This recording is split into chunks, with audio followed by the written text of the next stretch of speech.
to school and work, waiting for some fun while my boss acts like a jerk. Pro show afternoons, midnight sketch can't come too soon. Afternoon sketch can't come too soon. But at night I'm filled with dread. I know just what I'll do instead. Come on and follow me. It's time, you see, for Lorn and Apollo. Time to laugh and learn. Come feel the burn of what the fandom was. What random fun doesn't escape. Isn't it great? Late night with Lorn and Apollo.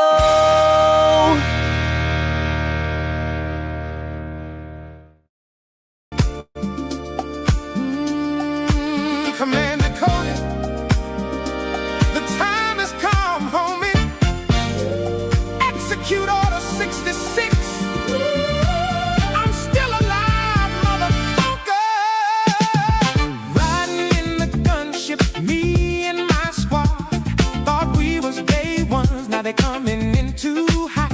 I deflected every blaster just to keep you in the mix. When did y'all start playing? Hit me with that 66.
Just wanted to do something a little different to start out the show today. I promise we won't keep playing it, but that song has been on repeat for me all week. I bought it. I bought his other one that we can't play on the stream. It's I think I Am a Jedi is just amazing. That guy he put on a little behind the scenes short too that was showing how he does some of the effects. He's actually blending his own video motion capture and then overlaying it with the digital models of the characters. It's pretty involved stuff he's doing, and I think it's really cool. I love when you find out stuff like that. Yeah, I appreciate craftsmanship. yeah. I mean, it's everybody's been making the joke that if this is why we have a RAM crisis right now, then we're all for it. And this is the rare case where it's like for this, if we were getting this kind of quality stuff all over the place, I would agree. I think this is my favorite bit of Star Wars content I've seen come out in the last year, and that's saying something. Anyway, we're here, guys. How you all Speaking of doing? the RAM thing, Yeah. I just recently read a paper. Google figured out a way to use RAM much more efficiently. Yeah, So those prices are going to be coming back down. I hope so. What I had heard is that they've somehow figured out how to basically squash the requirements down to a quarter of the size. I'm curious to see if that actually works in practice, but only time will tell. My main reason for hoping that it's true is because I want Valve to get the Steam machine and the Steam frame and the Steam controller out, and I'm tired of them not making an announcement because they don't know where they can price anything yet. Right. But anyway, how you guys been? Been okay. All right. Hey, I got to talk to Chuck Dixon. You guys hear about that? Mm-hmm. It was an awesome show last night. This is a bucket list kind of thing, isn't it? Yeah, I mean, I think that the last couple of weeks we've had a lot of really stellar guests and some fun interviews, and I'm hoping we can kind of continue the momentum with this stuff. One of the things that happened is that Kara has come on board, and she has been great for reaching out to people and checking their availability and getting guests to show up on all of the pro affiliated channels. And I'm really hoping that that's something that can continue. It's freshened things up and made it a lot of fun. Have you guys been watching or doing anything out of the ordinary this week? Well, my neighbor was doing some weird stuff. I watched that for a while. Oh. Is it stuff that can be talked about? No. Just it's a little suspicious. They're filling in a pool, so who knows what went in under that soil. But other than that. I gotcha. Okay, then. You live in some interesting neighborhoods. I wasn't aware of that. We do have some Like super the chats burbs over here. We do have some super chats to get to real quick. We've got from Spring 91 Bear for 2. Lorn was 4 years old when Raiders of the Lost Ark was released. Yes, that's actually true. Juliet for 2 British pounds sterling. Morning late night live with Lorn and Apollo in chat. Spring Bear 91 for $2. Welcome back to Earth Artemis 2. Absolutely. It's an amazing trip they just took. Glad to see that we're going back around the moon and hoping that we're going to continue with this progress.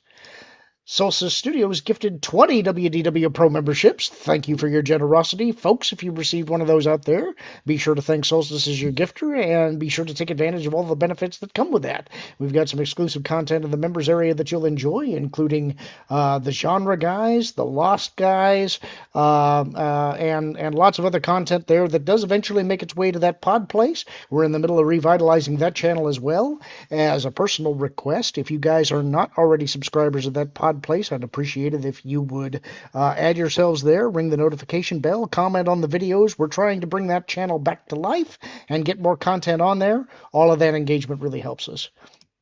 And then for SFX Sabertooth Raptor for 10. So Lorn, thoughts on the taking down of Star Trek sets? Thoughts on possible Star Trek United proposed series? If Star Trek fixed, could it force Star Wars 2, like when Star Wars spurred Star Trek into movies? Boy, there's a loaded question. I think this is really good news for getting rid of Kurtzman. I think that Kurtzman has caused an awful lot of brand damage, and I think that it is finally the end of his run, and that can only be a good thing. I don't know a whole lot about Star Trek United other than that there are rumors about it. That's about as far as I can go. Kevin might know more about that than I would. Um, as for can it fix Trek? I think Trek is more easily fixed than some of the other franchises that have been ruined in the last few years because um, it's easy to headcanon a lot of the Kurtzman stuff away and the Abrams stuff if you didn't like the Abrams movies, and they were deliberately set in the pocket universe so that they wouldn't touch the original stuff. But I think it's a heavy lift to try and figure out where does Trek go next. Normally, I think my instinct would be find a new starship, find a new crew, go into the future. But I think this time, maybe that's not the direction to go. If Star Trek United, I think that is a new series that would involve Archer, if I remember right. Yeah, And President I Archer. and I think actually that might be a smart way to go. I've got some complex thoughts about that because Enterprise was a series that I sort of thought was a mistake. I didn't like the idea of a Star Trek crew boldly going before the original crew. But I did kind of like the show. The thing about Enterprise was that I felt like it was a show that never quite gelled for me. I liked individual crew members, but I never felt like they were always necessarily comfortable with each other. I liked individual plot lines and story arcs, but somehow the show never quite worked the way that I thought it should. But I feel like over time, Enterprise has gained some goodwill with the fans. I think that people feel like it was a good concept that maybe just needed a little more time to steady itself. And they tried all kinds of things to make Enterprise work. They changed theme and tone several times in that series. Mhm. And I think people felt like Scott Bakula deserved a little more than what he got with that. Like he really did try to make Archer work, and yet somehow the show just never quite reached its potential. So maybe I if think that Star Archer was a great captain on a mediocre show. Like as captain, I think Archer is one of the best, and I also think Trip is a great first officer. They play well together, but some of the rest of the cast, the characters were a little wooden com- sometimes. completely agree. And I'm keeping T'Pol out of that because she's a Vulcan. She's supposed to be wooden. Hmm. I actually completely agree with that. I always thought that the relationship between Archer and Trip was strong. It was the strongest part of the series. I also thought that I'm trying to remember because it's been so long since I watched it. Dr. Was it Fox? Shran? Was he the Andorian? Oh, Yes. the Jeffrey Combs character? Mhm. Yes, loved him. Loved him. I always thought, honestly, the guest stars were better than the cast in a lot of cases. And every time Jeffrey Combs shows up, he's fantastic. He always knocks it out of the park. If Trek is fixed, could it force Star Wars too? No, No. no. The only thing that gets Star Wars fixed is them wanting to fix it. The question is, do they really want to fix it? Right now, it's funny because I've had a lot of Star Wars conversations today. Today has been an interesting Star Wars conversational day. And I think there's been a misunderstanding of some of what I've been saying about Star Wars lately. I have been saying that I believe they're in the middle of a pivot, and that I think that they are in the middle of potentially a turn. And when I say that, I want to clarify that doesn't mean they're fixing it. I do think that what it means is that with the Acolyte specifically, I think that they realized that significant brand damage had been done. They finally recognized that, and they made a determination that they could no longer allow that to continue. So, in my opinion, I think that they internally said, we're stopping production on everything until Kathleen is gone.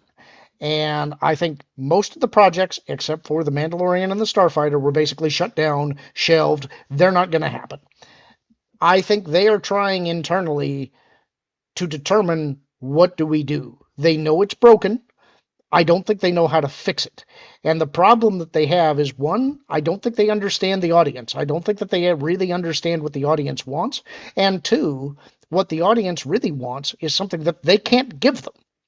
So they're stuck in a real bind, partially just because of the timeline. It's too late to do what the fans would have wanted. So the question then is, all right, then what do we do with this?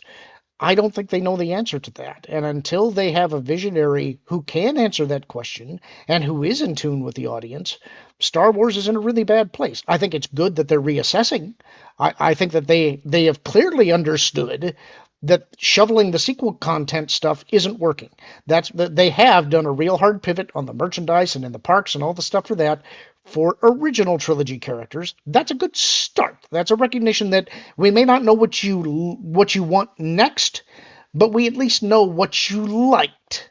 So recognizing you have a problem is the first step in fixing it. The real question is, who really charts the course forward, and can they get to where the fans will accept what they do? I'm not convinced they can, but they're at least taking steps to try and stop the damage. So that's the first step. I hope that answers your question. That was $10, so I wanted to spend a little time on that one. I thank you for indulging me on that. Thank you, all of you, for the super chats. We really do appreciate it. Kevin? Kevin just completely dropped. He's not even in the background. All right, then. Bear got him. Yeah, I will... I'll wait to hear the beep for him coming back. In the meantime, I guess we can start on this first story that I've got for the night. That is... Whoop, I just heard the beep. We'll bring him back in. Welcome back, sir. I don't know what happened. All of a sudden, you went all Max Headroom, and I was not in the room. Well, glad to have you back. Our first story for the night. Rippaverse Omnibus returns as fan demand drives crowdfunded relaunch. And this is a big deal because I know that Caro was rationing the last 2 copies that they had, and they completely sold out at MegaCon. The Rippaverse Omnibus is officially making its return, and this time it's doing so in a way that speaks directly to the audience that helped build it in the first place. After quickly becoming a sought-after collector's item during its initial release, the Founders Collection is now being brought back through a fan-driven crowdfunding initiative, marking a notable shift in how the brand engages with its supporters. The original Rippaverse Omnibus disappeared quickly. Fans who discovered the universe after the initial window were left scrambling, with resale markets quickly inflating prices and demand continuing to grow. Now that demand has forced the issue. Rather than quietly reprinting the book through traditional retail channels, the Rippaverse is leaning into a more direct approach. The omnibus is being relaunched through Rippaworks, a crowdfunding platform designed to let fans decide what projects get made. That decision alone says quite a bit. Instead of guessing at demand or relying on outside investors, the Rippaverse is putting the power squarely in the hands of its audience. For those unfamiliar, the Rippaverse Omnibus is essentially the foundation of the entire universe. Spanning over 1,100 pages, and reportedly exceeding 1,300 pages in the premium edition, the collection brings together the first 3 years of storytelling. That includes major titles like Isom, Yera, Alpha Core, Bloodruth, and the Great War of Separation, alongside a wide range of additional entries such as Horsemen, Zaylan, Salvage, and Saints and Sinners. It's a massive undertaking, both in scale and scope, blending superhero storytelling with elements of science fiction, fantasy, and military drama. Whether you're a longtime supporter or someone just stepping into the universe, this collection is clearly positioned as the definitive entry point. The returning omnibus will be available in 2 formats. A standard hardcover edition designed for readability and durability, featuring a cover illustrated by Kanan White and colored by Marcos Martins. There's also a premium foil hardcover edition, a collector-focused version with enhanced materials and finishes aimed at fans who want something a bit more display-worthy. Both editions emphasize presentation, but the premium version leans heavily into that centerpiece on your shelf appeal. The bigger story here might not even be the book itself. It's how it's being brought back. Rippaworks represents a departure from the traditional publishing model. Instead of relying on corporate backing or outside funding, it allows fans to directly support the projects they want to see happen. And let's be honest, that's not something you see often in mainstream entertainment anymore. This approach turns what would normally be a passive transaction into something more interactive. If fans want the Rippaverse Omnibus, they now have a direct way to make it happen. no middlemen, and no guessing games. That's a stark contrast to the way many major studios operate, where audience feedback is often acknowledged but rarely acted upon in any meaningful way. The return to the Rippaverse omnibus is a direct response to sustained interest and continued growth within the fan base. The original release proved there was an appetite for this kind of content. The fact that demand never really cooled off and instead intensified suggests something more than a one-off success. This relaunch feels less like a reprint and more like a test of a new model, one where audience interest doesn't just influence decisions, it drives them. The return of the Rippaverse Omnibus isn't about crowdfunding models or publishing strategies. It's about the book itself finally getting back into the hands of readers who missed out the first time. This is a massive, definitive collection that captures the first era of the Rippaverse in one place.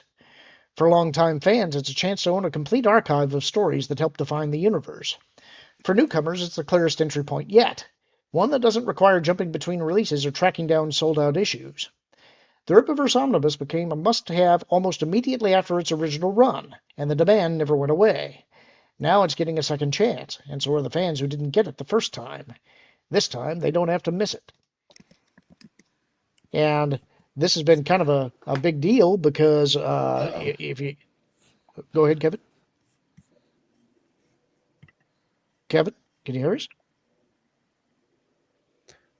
I think he cannot hear us. Kind of hear. Can you not hear me? No. Oh, we can hear you. Here, I'll get you in the private chat, buddy.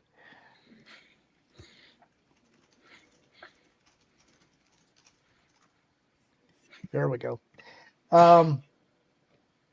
Anyway, we have had... What's going on? Can't tell you, bud. We've had Chuck Dixon here on the Pro channels and on the M4 Empire last night, which has been really cool. We've had continued contact with him through Caro, who's recently been joining all of our channels. And when we were at MegaCon, all of that stuff was selling out at their booth at the Rippaverse tables. So I'm really excited to see that is continuing to grow. The universe is continuing to grow. They're continuing to reach out to new creators for pitches and to expand their universe and create new characters. And part of that is determined based on what the audience is actually looking for. And so I think this is a really interesting model to build a new kind of comic book universe to compete with the major studios. Can you hear us, Kevin? Okay, I can hear you now. Okay, that's better. So I guess I don't know if either of you guys have read any of the Rippaverse stuff yet. I wanted to pick up that omnibus that they're talking about, but as Marvin said, Carol refers to it as trebuchet ammunition. It is enormous. I don't know how you could read it comfortably. It's so large. I got the first three issues that were available. Awesome. And yeah, and they're still in the box. Oh, you haven't read them? I never read them. I just wanted to show support because I really like Urcheli's takes and really just needed someone to start taking it to the big two. Because it's just been too much poop, too much poopery. But I'm actually pretty excited about the omnibus because I never got a chance to. I got derailed when I wanted to keep getting everything, and then wound up getting derailed. So I'm looking forward to having something enormous to jump through whenever I get a spare moment. I know Marvin's been reading through his copy pretty rapidly, and he's really been raving about the Great War of Separation, which I guess is sort of their first major event. That's a multi-issue kind of an arc that is dealing with this big war, and Chuck Dixon was pretty heavily involved with that. So he's been excited to dive into the whole universe. And there's one that I think Yellow Flash has been working on called The Golden Patriot that I was looking at because it looks like a pulp era hero kind of in the vein of Indiana Jones and the Rocketeer. It's kind of a cross between that, I think.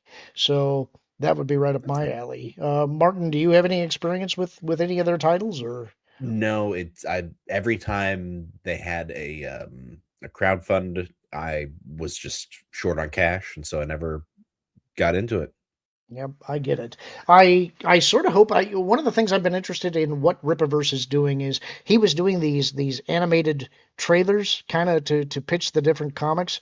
I think he's getting enough attention now that he could do something like maybe an animated episode or something like that.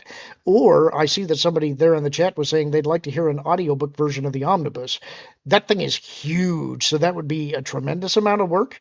But then when you think of Andrew, who we had on interviewing just on Tuesday, he's doing that kind of a full cast audio drama kind of thing. So if they did something episodically or like for one-off issues, I could see that being a thing too. And I think that Eric has been really smart about how he is merchandising each of these different titles. And so I have no doubt he's got some of this stuff on his radar. I'm just curious to see where they go. Our next story is Steven Soderbergh says no to reviving the Hunt for Ben Solo's Star Wars movie. If it was going to happen, it would have happened. The Hunt for Ben Solo is not happening, according to Steven Soderbergh, the filmmaker originally attached to the Star Wars movie. Last fall, Adam Driver revealed that a Star Wars movie called The Hunt for Ben Solo was being developed at Lucasfilm, with Steven Soderbergh of Ocean's 11 and Aaron Brockovich and Haywire set to direct and co-write the script with his wife, Jules Asner, under her pseudonym Rebecca Blunt. Driver came up with the idea of making a movie about his character, the son of Han Solo and Princess Leia, who had turned to the dark side and become Kylo Ren, one of the main villains of the Disney Star Wars sequels. In the film, Ben Solo would have survived the rise of Skywalker and renounced the dark side. But it wasn't meant to be.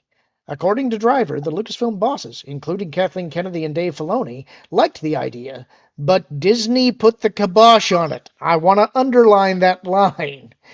With Disney CEO Bob Iger and studio chairman Alan Bergman not understanding how Kylo Ren / Ben Solo could still be alive after the rise of Skywalker. However, there has since been a change in management at Disney, with Bob Iger departing as CEO and Josh D'Amaro stepping into the role. And while Kathleen Kennedy is gone at Lucasfilm, Filoni has taken her place and is also said to have been enthusiastic about the movie. Moreover, a contingent of Star Wars fans pushed to revive the film following Adam Driver's reveal, with some of them even having a banner, "Save the Hunt for Ben Solo," flown over Disney Studios. Can the Hunt for Ben Solo be resurrected under these new circumstances? Nope, according to Soderbergh, who was asked about the possibility of the Hunt for Ben Solo making a comeback under the new Disney regime by the playlist. He elaborated that if it was going to happen, it would have happened, saying that he has since moved on to other projects and that harping on the Hunt for Ben Solo would be like complaining about the weather. That sounds pretty definitive. While fans may have hoped that the project could be brought back, particularly with fan sentiment behind it and some new faces running Disney, it appears the Hunt for Ben Solo will remain a piece of Star Wars trivia, something that almost happened once, but was shut down by corporate. Meanwhile, the Star Wars franchise is building on its TV wing rather than its sequel films, with The Mandalorian and Grogu coming next month. New Jedi Order, a film that would follow Daisy Ridley's Rey as she rebuilds the Jedi, has been in stagnation for a while, and many assume it will not move forward. If a character who definitively survived the rise of Skywalker can't get a film out of the gate, there's likely little hope for Kylo Ren / Ben Solo. However, Soderbergh says that he has no regrets about his time developing The Hunt for Ben Solo, telling the playlist that the work was good, and that it's good for you to be in that room working on it. If nothing else, a celebrated filmmaker got to flex his creative muscles. Perhaps that can be a silver lining for those who wanted to see The Hunt for Ben Solo. So, I just wanted to put this in because it was funny. A lot of the conversation that I had today was related to, I think, Pro trolling me a little bit on Twitter because the word came out that multiple times Disney has told creators that they cannot canonize Mara Jade. And Pro was asking me, well, is that because they're intending to put her in a movie, implying Starfighter? And I have replied consistently, no, they're not going to do it. And my personal feeling on this, again, not backed up by facts or anything else, is that I believe that part of the reason that Disney Star Wars has failed is that they have been slavishly adhering to a couple of things about George's canon that I think have actually been to their detriment. One is the idea that when balance was brought to the Force, I would argue in Return of the Jedi, even though they sort of retconned this into The Rise of Skywalker, that the Sith were ultimately completely and finally destroyed and they can never come back. The other thing that they seem to be hanging on to is the idea that Jedi don't allow themselves to form attachments. And the argument that I've been having online is that some have said, well, Disney said in The Last Jedi, Luke explicitly said the Jedi got almost everything wrong. And I would agree, except that Luke himself in The Mandalorian is still enforcing the no attachments rule via Grogu. So I think those two things ultimately crippled the Star Wars universe in a lot of ways under Disney, because you need the Sith as the antagonist, not the Empire, the Sith. And I think the no attachments thing, this is just a personal opinion again, I could be wrong. I suspect that may have been a clause in the sale, because that's the one thing that they have remained completely devoted to that to me makes absolutely no sense whatsoever. The natural storytelling logic would tell you that that was the flaw in the Jedi of the prequel era. They had this kernel of fear that they refused to examine or acknowledge even existed about how attachments could be their undoing, and that fear led them to act fearfully, which is the path to the dark side, clouds their vision, allows the Sith to rise, etc. That's what Luke's new Jedi Order should be correcting. So anyway, that's my take. This also goes to what I believe is the case, which is that I think internally Disney has said basically, we're not doing sequel content anymore. I think the one exception to that is Starfighter. And I'm really curious about how exactly they're going to position it, because they've said no legacy characters are going to be involved, including from their sequel trilogy, but it is in that era.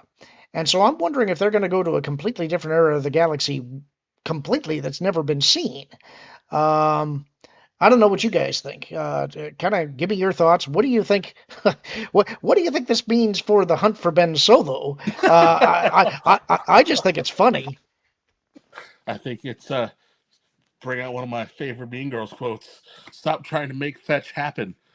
It's we're not just gonna. No one wants this. I get it. I get it. I think the thought probably was people like Adam Driver, and if we can at least bring back Ben Solo, you can probably end around all the damage he did to the original trilogy characters and try to restore some kind of legacy, because the Rey Skywalker closing line went over like a like a fart in church.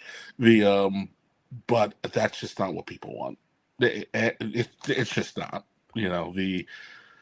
Unless you're going to use him as the mechanism to do the thing that everybody was hoping for, I don't think anybody wants to see anybody related to the sequel trilogy characters. I think if you're going to do it, like you said, go to the other side of the galaxy and let's start telling some random adventures and acknowledge that that there are some other Jedi out there, and let's just let other people do some other things, and let's just try to put this mess behind us until someone thinks of a really good idea on how to try to invite you home again.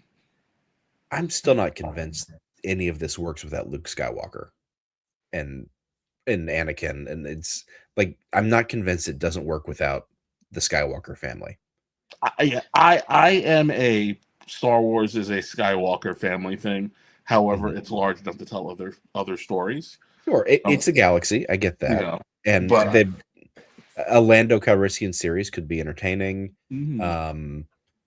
A Tales of the Mos Eisley Cantina could be fun. See, now, this is what I think they should be doing, is that I agree with you. I want Luke in the universe in the sense that he needs to restart the Jedi Order. Mm-hmm. He needs to correct some of the Jedi Order's flaws, but I don't think we need to focus on the Skywalkers. They need to be there. They need to be an influence.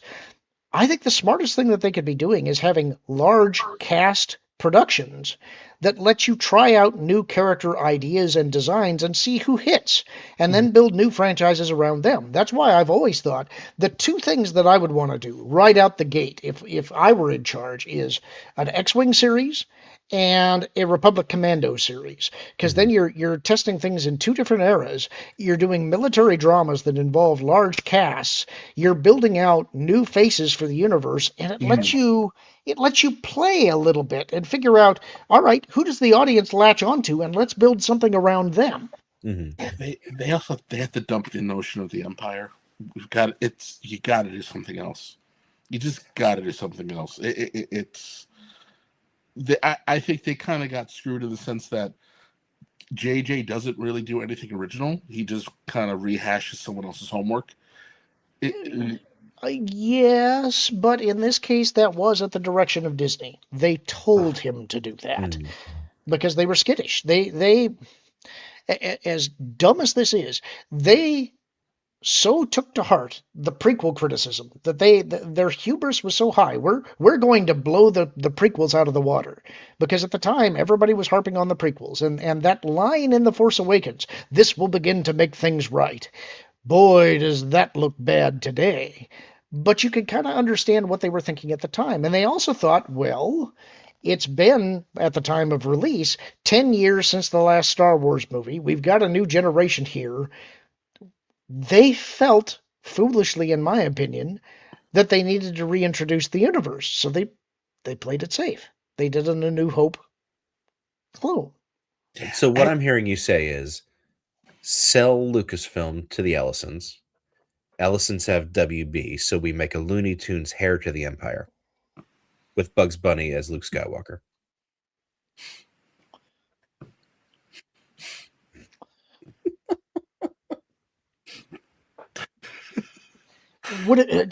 The reason I'm stopping and thinking about this actually is because I'm trying to decide, would that be any worse? Okay, all right. Let me build this out. Yosemite Sam as Joris. Okay, all right. I kind of like the that. Martian as Thrawn. Oh, okay. In a weird way, you've actually made me curious about this now. I was going to dismiss it out of hand as that's ridiculous, Martin, but I think in a weird way you're right. That would actually be more popular than anything that they've done if they did it right. Pepe Le Pew as Lando. Oh God. Okay. You've kind of sold me on this. I know there's going to be people out there in the chat. Somebody go to work on this in AI. See what this looks like. 'Cause I kind of want to see Yosemite Sam is Yoris Sabaoth now. Anyway, I just thought this was a fun story. I will say I kind of want to say this. I feel a little bad for Adam Driver, because I actually think he did the best that he could with that character. I think he actually did care about the Star Wars universe. If he didn't, I don't think he would have gotten together with Soderbergh and tried to put a script together. I mean, obviously, he wanted work, but it also says, he kind of wanted to redeem what I think he knew was a bad series of movies. And the fact that he came out and mocked those movies himself on Saturday Night Live tells me that I think he recognized that something went awry and he wanted to do something to help. So I would reserve some of my criticism of Adam Driver. And I'll also say in The Force Awakens, the first scene where he just loses it when he gets the bad news and just lightsabers the heck out of a wall, and that First Order officer is kind of stiff there. I thought that scene was funny. I actually liked that because it is not what Vader would have done.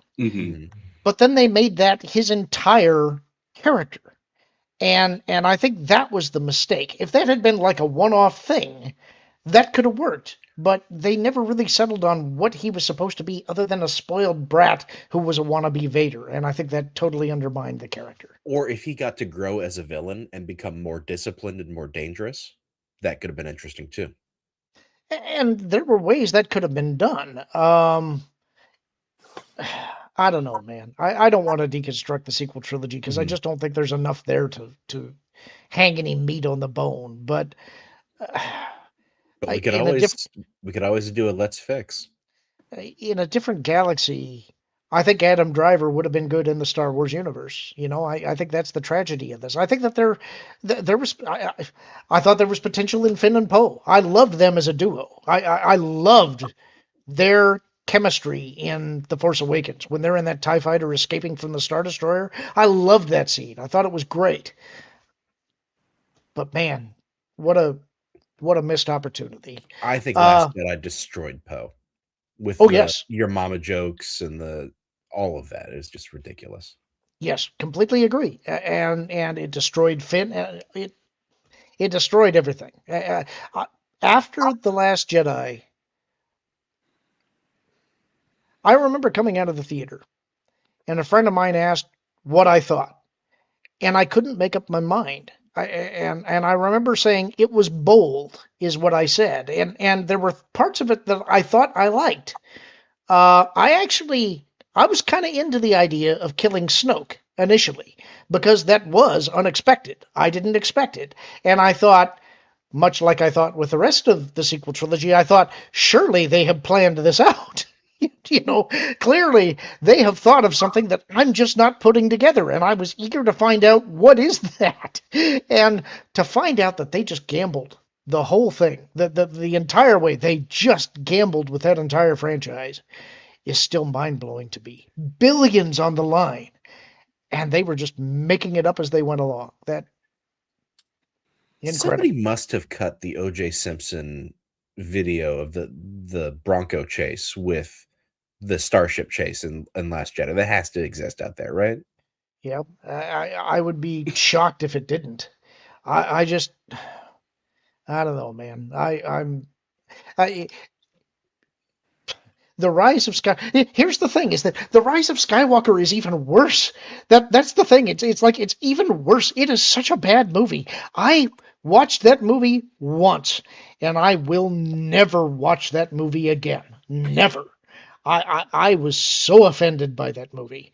Um, God, I just we've spent too much time on this, but I've never seen more than 10 minutes of Rise of Skywalker. I started like I don't want to What do a this. world you live in. well, like- look, it is so. I mean, JJ is throwing so much at the screen so fast to try and disguise the fact that it's like he knows this isn't going to work. He knows it's not going to work.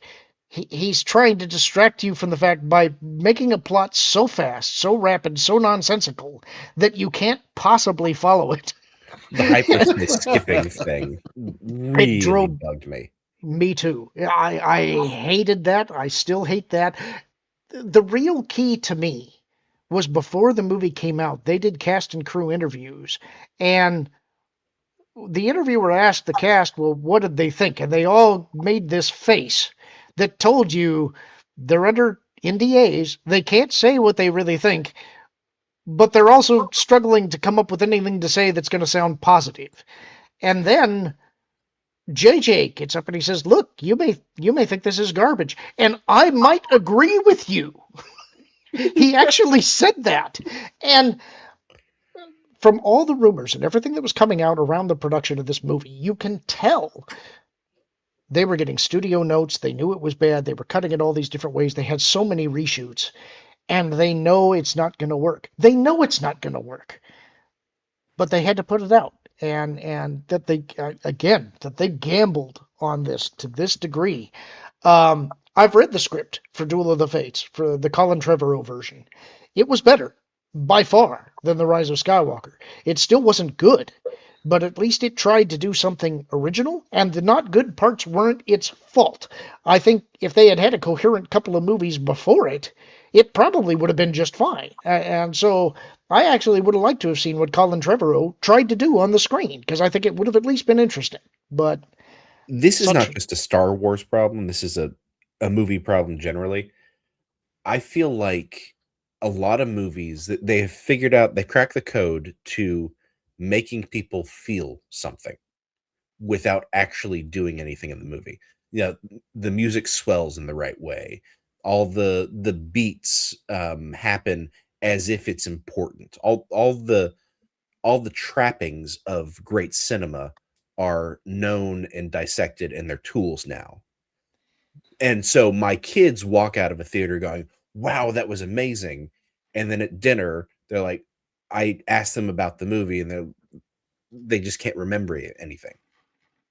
It's like you had a meal, a succulent Chinese meal, and an hour later you're hungry. You know, one of the things that offended me the most in The Rise of Skywalker, besides all of the movie, Kevin, you wouldn't have seen this part, but there's a moment at the end of the movie where they bring in every ship that has ever been in Star Wars. Everybody starts hyperspacing in. It's basically the equivalent of all the portals opening at the end of the. I've seen that part. I've seen the space horses. Yes, those are and there. I've seen the space horses, and I've seen all the ships show up magically. When the ships show up, they cut to the Star Wars opening crawl theme. They actually play the Star Wars music in the middle of the movie. And that greatly offended me because that music should never be part of the narrative. That is the opening prologue. But they wanted it to be this big, see, this is Star Wars. And it's like, no, that music never goes into the body of the movie. It is only for the crawl. That's what it's for. Well, it's because we know, not because the characters know, not because it makes emotional sense, but it's because we know. It's what we've brought into it. I hate that movie so much. Now, internally to the logic of that universe, when Admiral Hodo puts out the call for anybody to come help, not a single person shows up. But Lando sends out the does call. Well, to be fair, Lando is a smooth individual, and Holdo is decidedly not. So if I get a call from either one of them, Lando's probably the one I'd go for. But I see. I'm going to skip ahead one super chat because Snark says, "I love BB-8. That's about it. I will say this." I hated the design of BB-8. I hated the design of BB-8. But there was one gag with BB-8 that I really, really liked. And it was in The Force Awakens when he gives Finn the thumbs up with his lighter. Mm-hmm. That I thought was funny. That was a funny scene. So I'll give him that. We do have some other super chats to get to. Snark for $4.99 saying, "Great, I wanted one. Omnibus. They do have the page up. Go check it out. As it said in the story, there's 2 different versions. I don't remember what the costs are, but it's going to be heavy, so be sure to factor in shipping as well." Solstice Studios for $5. I would watch A Heir to the Empire. Sounds hilarious. And there's one in particular that I wanted to call out because this is something I've actually wanted to talk about for a while. Extreme Meme Supreme says, "So in space, if you run out of gas, you still travel at the same speed and velocity. Not in Star Wars." There's actually a reason for this. Space in Star Wars is not a vacuum. They're actually dealing with an earlier cosmology that actually had what they called the aether, which they viewed as a gas in space. This is actually why you have the flight mechanics that you have in the Star Wars universe that mimic World War II dogfighting. It's why you actually have alluvial dampers and essentially flaps and things that change the way that your flight characteristics work.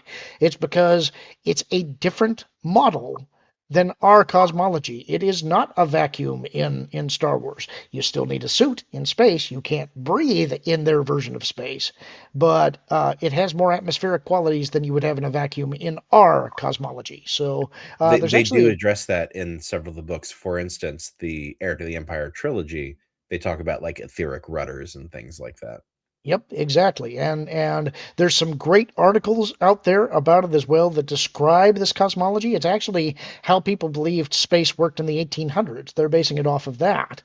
So in any case, I just wanted to call that one. Yeah, go ahead. Do you believe that Lucas actually did know what a parsec was and that No. the whole time he was thinking, oh, it's about distance? No. Okay, yeah. No, not a chance. Either. Not a chance. He plucked a word out, and then they had to go, well, we're going to have to fix this. Anyway, let's see. Our next, this is another one of those just for laughs stories. Marvel actor threatens to leave X if negativity doesn't stop. Oh no! I got news for you, Vincent. I don't know if you've ever been on the internet, but it's kind of fueled by negativity. In a recent post on X, Marvel actor Vincent D'Onofrio warned that he would leave the platform if the negativity continues. The often outspoken Kingpin actor emphasized his desire to keep his online interactions positive, noting that personal life can already be challenging. Some observers have pointed out the irony of his request. D'Onofrio has a long history of making controversial statements that spark backlash, and he's previously deactivated both his X and Instagram accounts, only to return later. I will, however, stop communicating on my X account if the negativity continues, D'Onofrio wrote on a Tuesday post. I believe most of you will understand that why should we deal with negative comments or badgering of any kind in life if we can just turn it off? Especially when our own lives can be hard enough sometimes. Wouldn't you all agree? He concluded, so let's keep the fun rolling and in the positive way, shall we? I totally agree with this, actually. I agree with it, but he also ignores that they went out of their way to antagonize more than half of the country. Well, I mean, that's the argument to me, is that positive's in the eye of the beholder. You may think that you're making a positive statement, but if you offend me as the customer, I take that as negative. So I'm likely to reply in kind, you know? Mm-hmm. Oh, I totally get it. I'm just the words he used in that order are a thing I agree with, not what's surrounding it. That I've cultivated my X feed so that I get stuff that makes me laugh and am generally happy. I try not to be mired in the 2 minutes of hate. I guess I've got mixed feelings because I sort of like to have a mix in my feed. I Mhm. like to see stuff that I don't agree with, and I like to see debate. Um, Sometimes just because I want to know what the other side is thinking, or at Sure. least seeing if they're supporting their arguments with something besides feelings. And also, I just think it's healthy to do that. And I think the other thing is, on the one hand, I agree with you. You shouldn't swallow negativity in a way that makes it like poison. If you're holding it Mhm. inside and it's eating away at you, that's unhealthy and you shouldn't be doing that. But on the other hand, part of this is the job. You're there to promote your project, and you Mhm. have a responsibility to promote your project. And part of that is knowing that you're going to take some slings and arrows, and part of the job is the PR machine is you have to take that. The audience is the customer. They're not wrong, even if they're wrong. The solution to that is you ignore it, you be gracious, you acknowledge or give some space to say that you may be right, but taste is subjective, and the proper way to frame this is I did the best job that I could with the material that I had, and I hope that you enjoy it. That's as far as their engagement should go when it turns hostile or negative. Otherwise, you just ignore it. It's unclear what the however statement was in response to. The actor had not posted anything since Sunday when he wished his followers a happy Easter, albeit somewhat irreverently. Some believe he may have been responding to ongoing fan discussions around the release of the second season of Daredevil Born Again on Disney+. Conversation surrounding the show before its release suggested the superhero series would be overtly political and polarizing. Speaking to the press at the red carpet premiere, D'Onofrio said, "Being a New Yorker, what we're doing in the second season would truly be frightening for a New Yorker." He added, "There are aspects of what we do now in the second season that are scary to think about if they were real." D'Onofrio isn't just the star of a show that draws from current-day events. He's also made his political leanings known. The accessibility social media gives audiences to celebrities means that being online often comes with exposure to some negativity. Ultimately, the only way to avoid backlash is not to engage at all, a strategy D'Onofrio has employed in the past. In 2019, both D'Onofrio and his wife faced online harassment from supporters of presidential candidate Bernie Sanders. The actor publicly called out the campaign and threatened to deactivate his Twitter account, though he ultimately did not. However, in 2023, amid major creative upheaval on the Disney Plus Daredevil series, D'Onofrio deleted his X account and set his Instagram profile to private. Yet he's always come back. How the actor chooses to respond to this latest round of negativity remains to be seen. One user suggested on his post that he might be better off on the left-leaning social media site Blue Sky, but D'Onofrio dismissed the idea.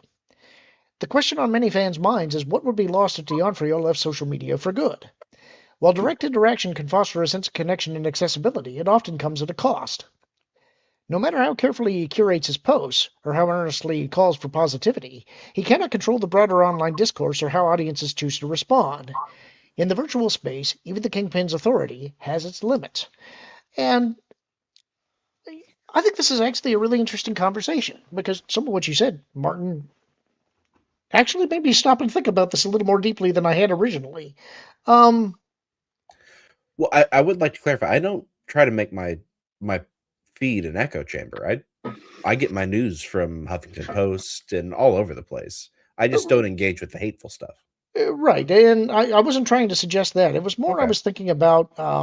I think an example that comes up a lot, especially because I talk about Star Wars all the time, is Mark Hamill. And the thing is, I vehemently disagree with almost everything that Mark Hamill believes politically. I have the ability, and I know some people don't, but I have the ability to separate the actor from the character. Some people have a really hard time doing that. I know that there are some people that can't watch material with actors that they don't like, and I understand and I can respect that. I know Mark has done some really kind and gracious things for some people. I know that he's had some things in his personal life in his past that are questionable.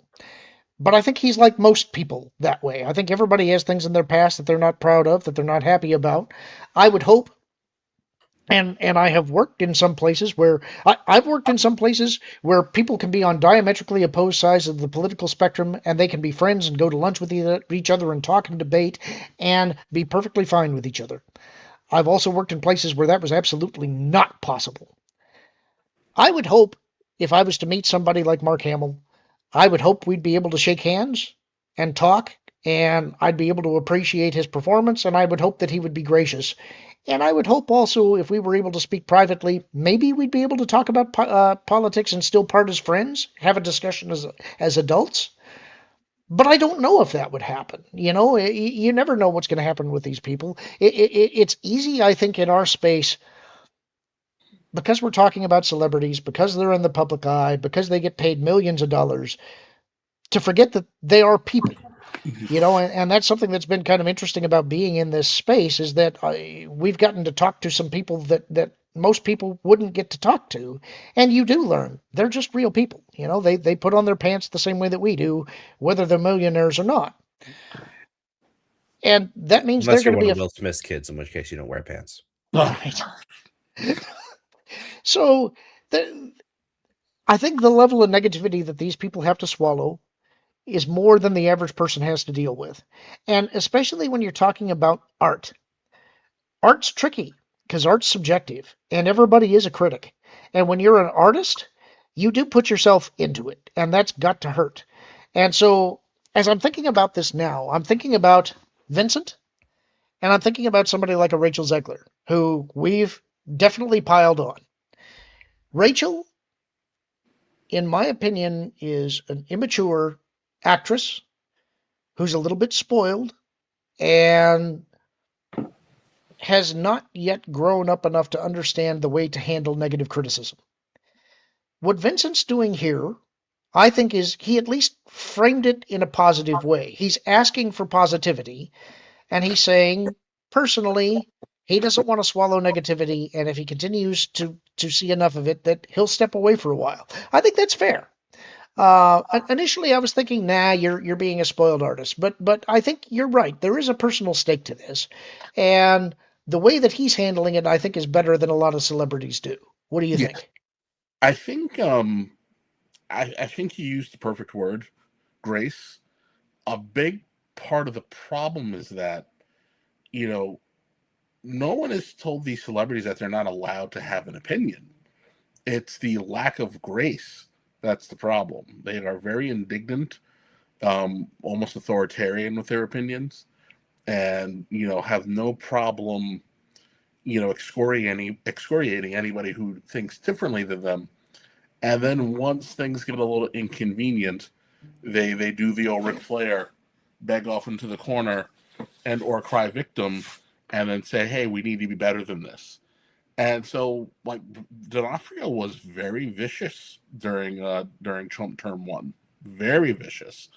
The So now it's like, well, people are a little more emboldened because they're not as afraid of losing their jobs as they were back when he was Attila the Hunting his opinion, through the Twitter space. And now I just, it's one of those, like, I get it, and I do believe, yes, at some point in time you do have to realize that you can't, your message can't always be spread through. You're not going to win if everything's constantly antagonistic.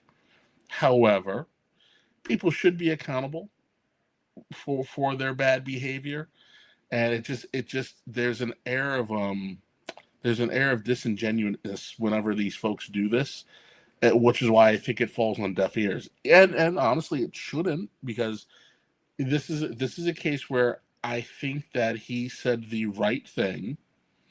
It's just coming from him, it doesn't hold true, because you were also one of the arsons who set a bunch of fires, and you're afraid of getting burned. And I don't have any pity for you. Martin? Oop, he may have stepped away. No, I was simply muted. But no, I agree with what Kevin was saying. It's I don't think any of us really want artists to shut up. We just want artists to have the same sort of respect for the public as the public is expected to have for each other, for them, for... I don't know. I think I may want them to shut up. It's I think the thing is that it's sort of a stay in your lane thing. I guess that's true. It's like I'm happy for you to talk about your art and to promote the product that you're putting out, and to be charming and entertaining and tell amusing anecdotes. But when you're talking about things that dictate other people's lives, like everybody should be taxed more, that's where I have a problem with it, because you have an outsized megaphone and you're not impacted the way that other people are, and you don't even understand the way other people are impacted. I think that's where my patience runs out with them. Well, this isn't exactly a fixable, but is that more a problem with how intrusive our government has become? That at every facet of our lives it has become this battle zone.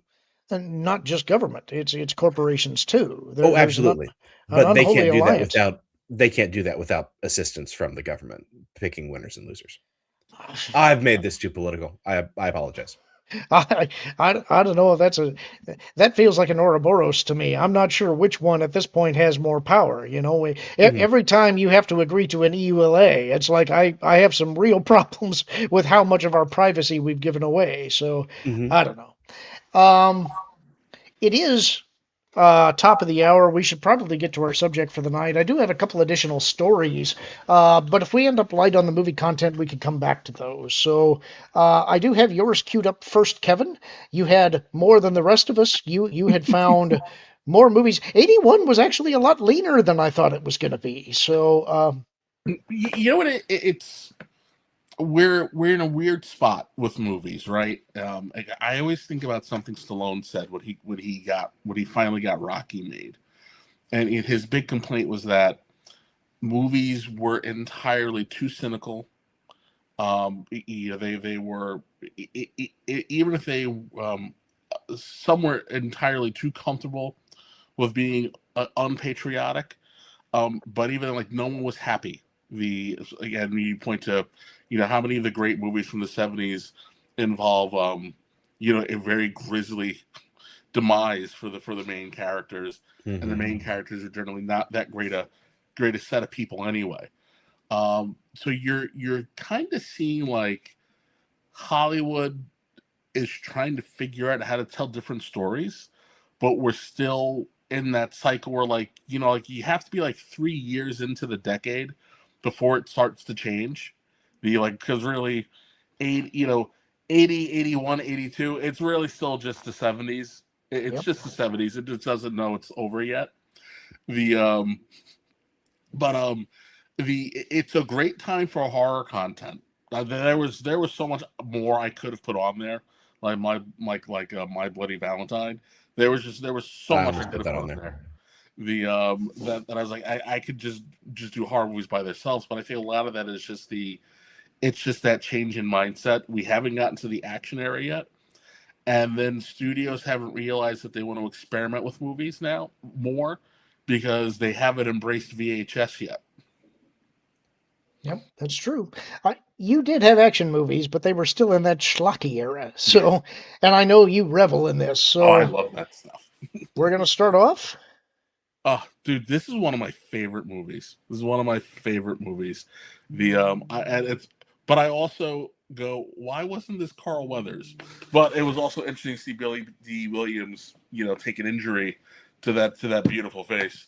But Nighthawks, two cops are going up against a terrorist, and it is a legitimate battle of wills. That is a legitimate battle of wills.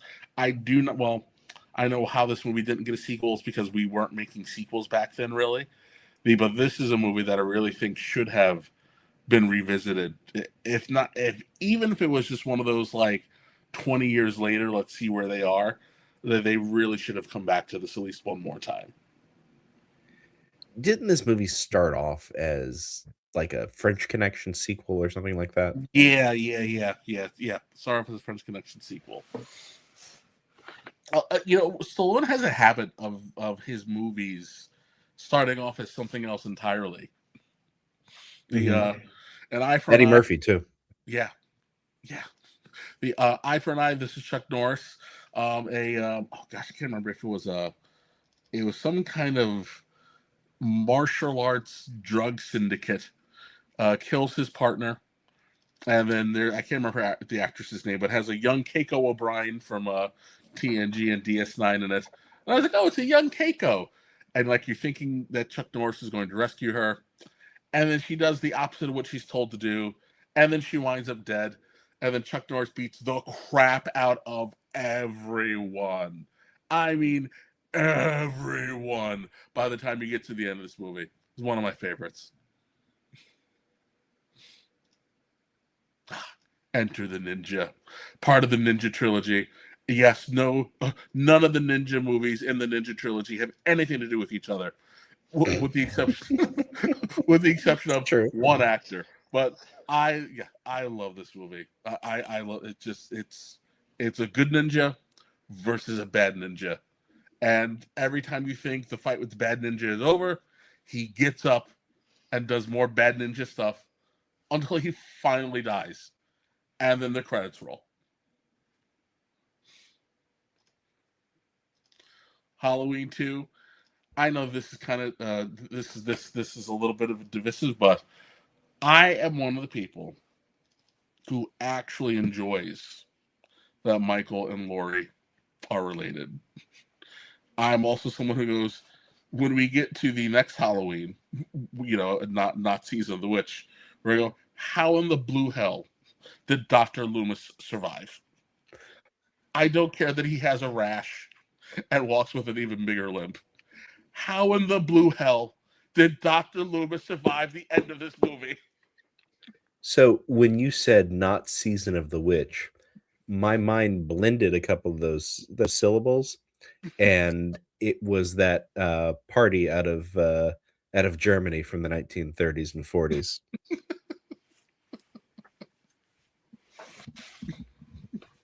So this is the this is an Omen. An Omen movie.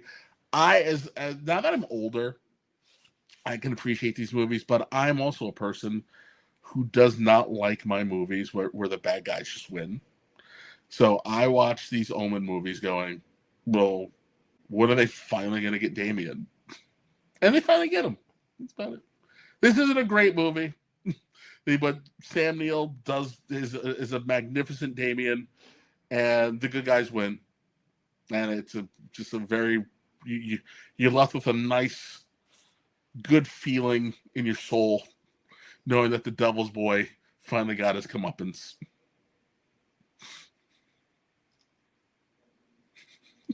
So this movie, the 80s does this wonderful thing Here comes the excuse. The 80s does this wonderful thing where they go, we need to find a way to have black people and white people be related somehow.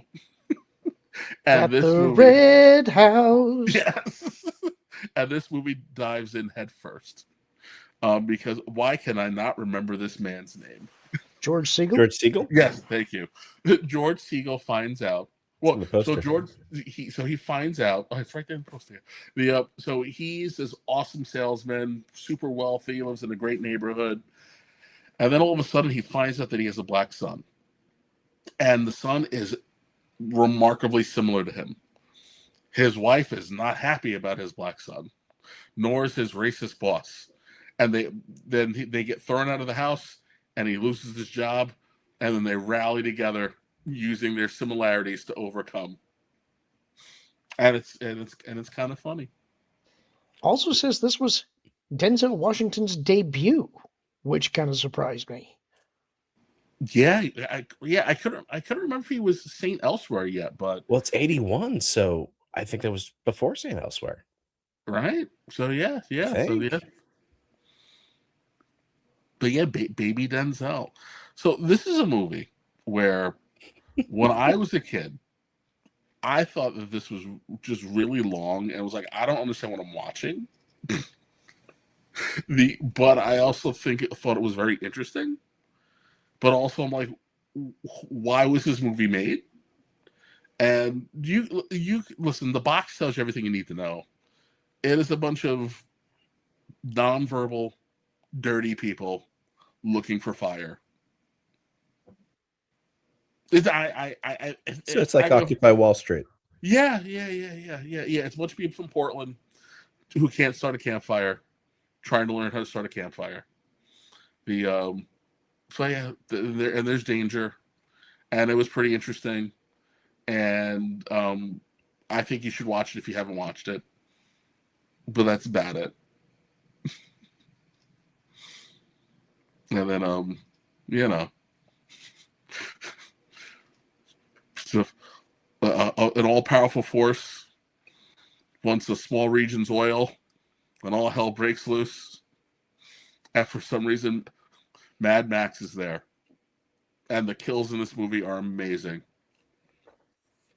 I've got two headcanon things about the Mad Max movies. Mm-hmm. One of them is that all of this is only affecting Australia and the rest of the world is just fine.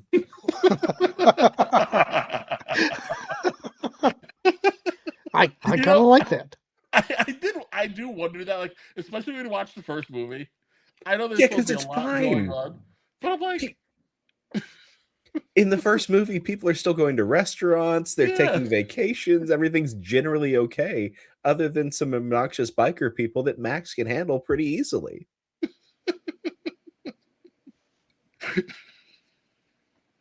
oh my goodness. I know that people like to poop on Roger Moore Bond movies, but his early ones I thought were pretty good. And I think this is one with the Greek girl. I remember as a kid I thought that she was beautiful.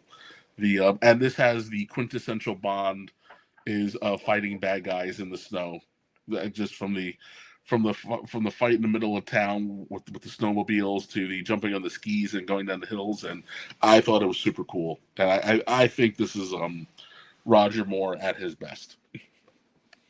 Because Live and Let Die was written for Sean Connery, so it really wasn't his.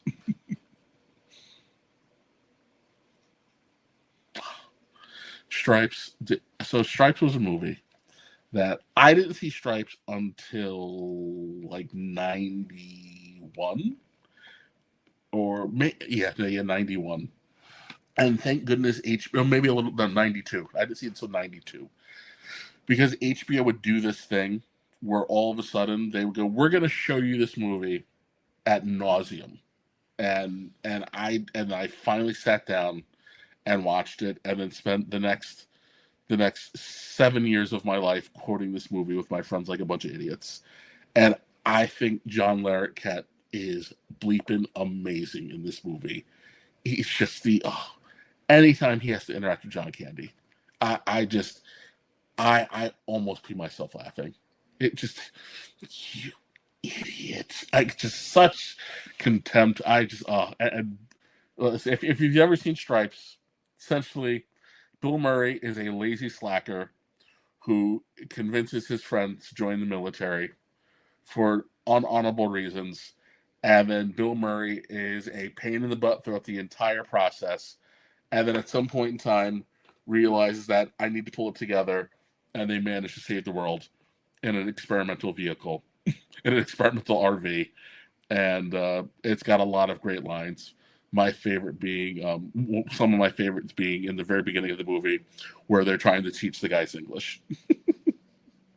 All the bunch of words that we can't say here on the Pro Channel. I do love when they're in the recruiter's office and they're being asked questions like, "Have you ever been convicted of various things?" He goes, "Never convicted." Never convicted. Oh, of course, Evil Dead. This is, this is the movie that gives us the Raimis and Bruce Campbell, and sets a forever. He sets a pretty much what I guess now is pretty much a forever franchise, and has somehow managed to grow past its need for Ash. But this is the movie that starts it all, and I'm still fascinated by the fact that you roll into Evil Dead 2 and they're like, we're just going to do a sequelic remake and no one's going to say a word about it. But this is it. This is a movie on how to do a lot with a little. Scanners. If you've never seen Scanners, at least hang in there for the first head explosion. This is schlock at its best. Mm-hmm. Ironsides is in this one, right? Yeah. Yep. Mm-hmm. Oh, that's him, isn't it? Yeah. Oh, makeup. Friday the 13th Part 2. I love this because this is our official introduction to Jason. Although he debuts as a nightmare creature at the end of the first movie. This also pretty much sets the tone for the series tropes. The pretty cool finish. We still are a movie away from him getting the iconic Jason look, but this was again another a surprisingly good sequel that in a horror movie, because frankly a lot of the times the sequels were not very good.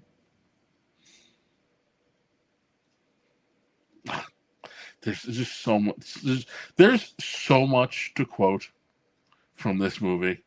I'm actually really sad that Trish is not here for this, because we would throw quotes at each other from this movie almost ad nauseum. If you hadn't put this one in here, I would have. But I think this is a fascinating story, and just watching. Yeah, just watching this woman's life play out. This is to me, this is an all-time classic. All right, that's it for Kevin's list. We do have some super chats. I'll get to those, and then we'll move on to Martin's. Bruce Newhouse for $1.99. I wish celebrities would be humble. Yeah, I think that would go a long way towards helping them gain some of their reputations back. Clay Napier for $4.99. Excalibur better be on somebody's list. So many stars come out of it, and it's epic. Old Lady Gamester for $4.99. Best movie in 1981, without a doubt, is Time Bandits. A fabulous cast, creative, unique story, just a fantastic production. One of my favorite movies ever. And Barry the Music Man for $5. The Road Warrior, Raiders of the Lost Ark, Excalibur, Outland, Superman 2, Stripes, Dragon Slayer, Time Bandits, and Ghost Story. End of story. I think we had Superman 2 on the 1980 list, didn't we? Did that actually come out in 81? I thought it was did. 80. I know it was on the list of 81 movies for it was late in the year too, but I think what happened was it got a limited release somewhere late in 1980, and then got full release in the United States in 1981. I could be wrong about that, though. Then I probably made a mistake because I think I had Superman 2 on my 1980 list. I'll have to go back and rewatch the video, but I'm pretty sure I had it on that list. So if that's the case, I apologize. Anyway, that was it for our super chats there. I got it wrong. It Martin? looks like it was re-released in 1981. Like it had a limited theatrical rerun in 81. So it did come out in 80. Mm-hmm. Ha ha! And then there were a couple things that I left off my list the chat's talking about because I assumed that Marvin would be here and he would do things like Time Bandit.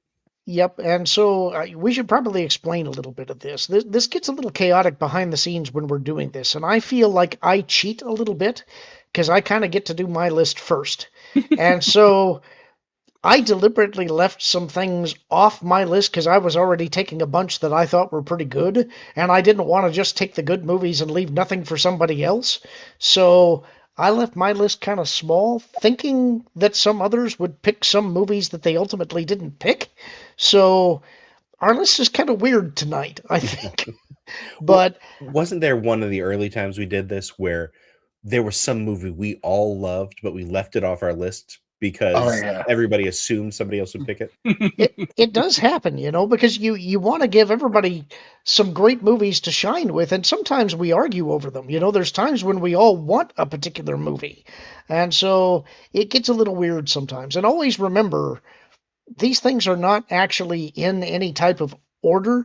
Where I saw everybody was saying, "Where is Evil Dead? Where's Evil Dead?" And it's because it's like, look, we're not ranking them by how well we like them. They're just thrown in a list randomly, and we're talking about them as they come up. So be patient. I just say my lists are super long because if anybody ever saw the old HBO TV show Dream On, what my parents were going through their divorce, I was the child who just sat in front of the television. That was my coping mechanism. And then my grandfather would appear and be like, "You need to read this before you turn on the television again." And then I read books. So yeah, but I have absorbed an absurd amount of television and movies. You're up, Martin. Okay. So as Kevin was kind of saying earlier, the early 80s are a transition period. Kind of like how the late 60s you got Western movies like Paint Your Wagon, but at the same time you were getting like revisionist Western. In the 80s, we're getting the disillusioned 1970s stuff, but you're also seeing the first of the next wave of movie stars. And so you got like Timothy Hutton, who came up last time in the 1980s stuff for Ordinary People. You've got Tom Cruise. I think this is his second movie to come out this year. And you got Sean Penn, but then you got George C. Scott, who's like, the dean of hard-boiled guys from the previous era, right? Taps is this movie about a bunch of kids at a military academy who have been told the academy shutting down, we're selling to a real estate developer, and the students decide we're going to seize the academy and we're going to keep it open. But it's played totally straight. It's a drama. This is not like a zany 80s comedy like you would get later. It fully indulges in the late 1970s, everything is awful, grimy era. Have you guys watched this one? Would you agree with that assessment? I knew you were on, so I purposely didn't put this one. I'm like, I know there's no way Martin's not going to put this on. But when you said that, it made me think of you're watching Taps on the Disney Channel. I've been seeing those too. The first one I saw of those was Freddy, Nightmare on Elm Street.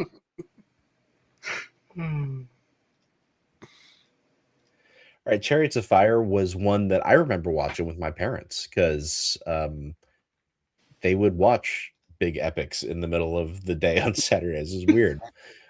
But I sat and watched it. Everybody knew the theme song, which as an adult I now realize is actually just on top of spaghetti with a synth beat behind it. But it's about the British Olympic running team and the trials they go through just to get there, some of the political things that happen when they're actually at the games. But it's a great story about overcoming and pushing past what you think you can do. You know, I just started playing the music in my head and realized you're right. That's terrible. Isn't it? It sounds so dramatic.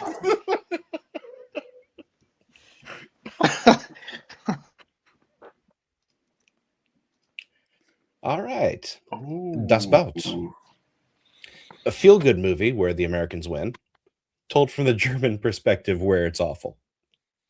But it's weird that this movie, being in the 1980s, the greatest generation is, they're in their 60s at this point, and this movie was huge, even though you had a lot of World War II era guys who were really sour about why are we watching this movie, portraying the enemies as not human, I guess.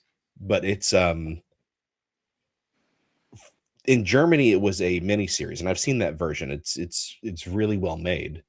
It got edited down to a single theatrically released movie here in the United States. But it follows this crew of a submarine in the waning days of the Atlantic campaign and everything they're going through as they progress from it kind of follows the officers, young men who are enthusiastic about what they're doing to beaten down by everything they've had to go through.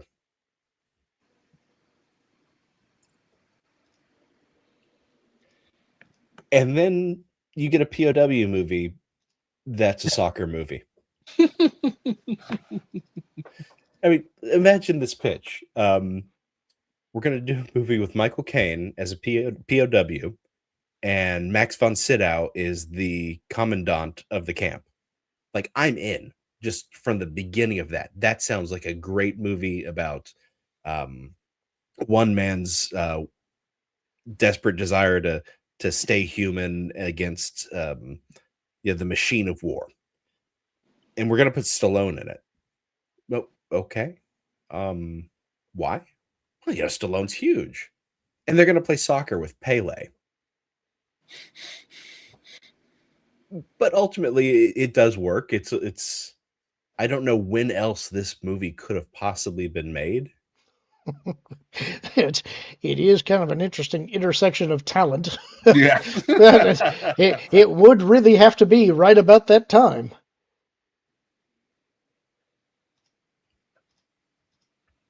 And then Arthur is one. It was on HBO all the time growing up, and so I caught it here and there. John Gielgud plays Arthur. So if you haven't seen it, Arthur is this shiftless gadabout alcoholic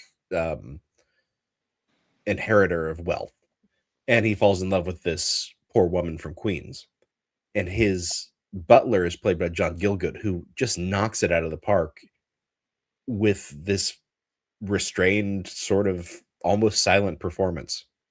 It's a good example of like early 80s American attempts at the comedy of manners in a way. What do you think? I loved this movie as a kid. Mm-hmm. But I actually struggled to remember it. I remember I liked Dudley Moore, I liked Liza Minnelli, I liked the music, but I don't really remember the movie. I just remember that I liked it. I think I like the sequel. Yeah. This is one of those movies where, and I'm so mad because I'm brain farting on quotes, but it's very quotable. Actually, a friend of mine sent me a random quote not too long ago. I was gonna go look for it, but I'll wind up in the rabbit hole, never to come out. But I was actually surprised that they had the stones to try to remake this with Russell Brand a few years ago. But it just I don't think you can duplicate what Dudley Moore did, because Arthur is not a likable character, and you realize, like, especially now what we know about the disease, like he's ravaged by this disease. So like, yeah, so he's still likable, but they don't soft play the alcoholism. you know, the It's not clean and sober though. You know, like yeah. it's not that bad. But yeah, no, yeah, yeah, this is one of those. I haven't seen this in so long. I actually kind of hope that I'm gonna kind of make it a point to go revisit this at some point in time. I like showing my wife movies that I know she hasn't seen, especially if they're old. Because once she's like, "Oh, this is so old," and I'm like, "I don't care." It's like, you're gonna watch it. And also, I always feel like it's nice to see how people behave. Like when movies used to show you how people actually are, versus the weird sanitized versions that we get now. Well, so we were all young when this movie came out. Yep. Are we influenced by the movies so we think people acted that way at that time? I had a couple of uncles with some sobriety issues. Well, okay, that's actually played pretty straight, because my understanding is Dudley Moore is basically playing Peter Cook, who was his comedic partner for years, and Cook's alcoholism ruined their partnership. I wonder if that's a loving send up or is that a middle finger? Hard to say, because Yeah. it could be either. Is Dudley Moore still alive? I don't think he is. But I'm sure the internet will tell us. Then again, the internet said, no, it was CNN that said Michael J. Fox was dead. Yeah, I came in at the tail end of that. I'm like, what? Oh, yeah, I thought so. He died at the end of 2002. Oh, Okay, sorry, so the beginning of 2002. So he's been gone for a while. Okay. Martin, the next one, I'm not sure if I was surprised by it. It's like I saw it and I thought, from you? And then I thought, well, yeah, probably. I guess. I don't know. So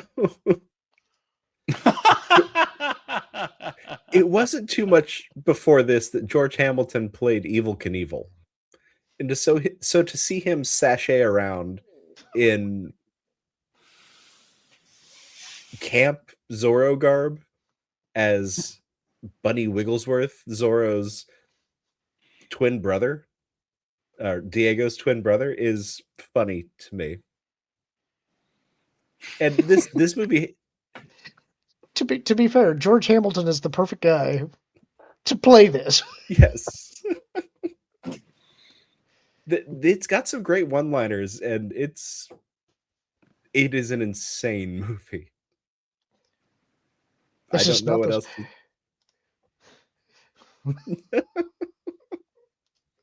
that other Zorro. And then I think a lot of people were looking for this one from you. Yeah. This is just such a fun movie. Yeah. And we've talked before about road movies and stuff like that. This is definitely from the peak of Burt Reynolds' what do I get to drive and who do I get to kiss method of picking a movie. But I bet an oral history of the making of this movie would have been really entertaining. Oh. I mean, look at that cast too. Yeah, Jamie Farr is a Sheik.